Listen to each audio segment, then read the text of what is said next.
You mentioned that sometimes you and your father can talk about religion or politics. Mm-hmm. What was that? Well, my family were religious and they were conservative. Indiana was a conservative state, although surprisingly liberal at times. I mean, it had been home to the uh, Communist Party. Eugene Debs was from Terre Haute. He was a Communist Party candidate for president who ran from prison in the teens, I think. And um, so I came out of high school feeling, I was pretty much a Republican. I knew we liked Ike. I had more Nixon buttons than anyone else in 1960. And I was very enthused about politics, and I always watched the conventions and read the news and kept abreast of it. But my family weren't quite so political, and they kind of let me get on with my hobby, if you will. And when I went to college, I started to find sources of different information, became more liberal in the course of time. And by the time I was a sophomore, I was an activist in the Young Democrats and in the model United States Senate there, and made sure that the work of the right-wing Republicans was undone in the Senate, particularly because I had been involved with them. My first trip to Washington, D.C. was with the Young Americans for Freedom to picket the White House against Medicare in 1962.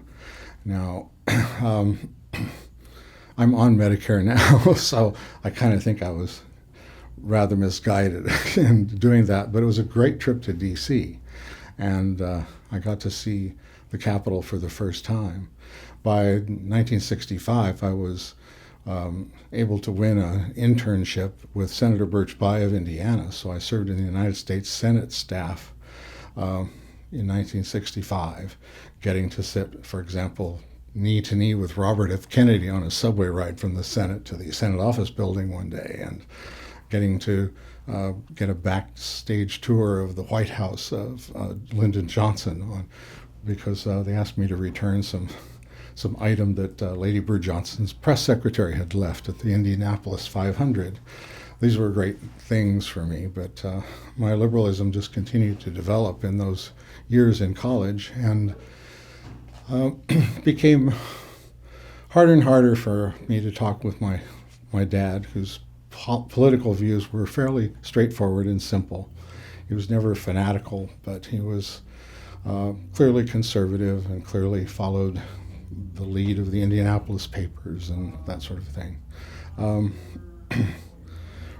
religion, I really made the good try to be a good Christian boy, and I was baptized just shortly after my brother, and I led songs, and I won the best camper at the Christian youth camp that we attended, and all that sort of thing. But it never really made it for me. It was almost like when I studied Russian language, I never quite got to fluency. So, I did very well.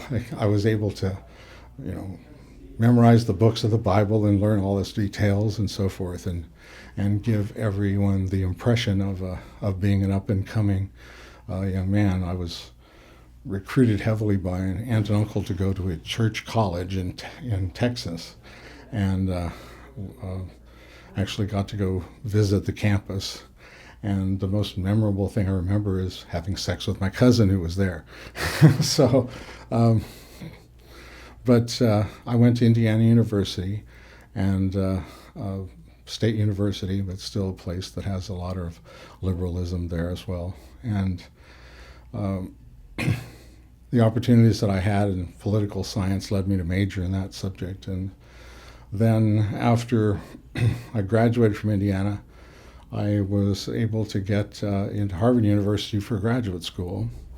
And since I was planning to teach in college, I was able to get an NDEA, National Defense Education Act Title IV fellowship, which paid for 3 years of full ride at Harvard. And that also was the last class given a 5-year deferment from the military service if you stayed in college or in graduate school. And so, as it turned out, I was at 6 years at that institution, and that added further to my liberalization, I guess. And so then I couldn't find a whole lot to talk about in common with my dad and other relatives when I'd be visiting home. Um, my dad had said, on hearing that I was going to be able to go to Harvard and that it wasn't going to cost him anything, that, well, gee, son, I wish you would go to Butler University here in Indianapolis, and then you could be at home. And I thought, well, maybe so, but I think I'll pick Harvard instead. So I never did finish my PhD degree there, but I bit off more than I could chew. And Jean-Jacques Rousseau was a bit of a large subject, but nevertheless, from there, that got me to Washington State. I won a teaching job at Central Washington State College, now University, in Ellensburg, and came here in 1972.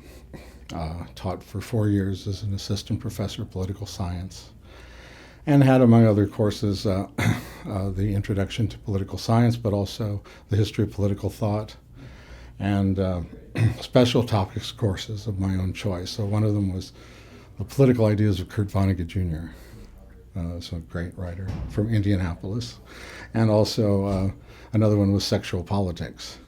And sexual politics became a big passion of mine because I felt that it was really critical to the history of political thought and the development of political thought in America and the modern world. And I related that to my interest in gay rights as well.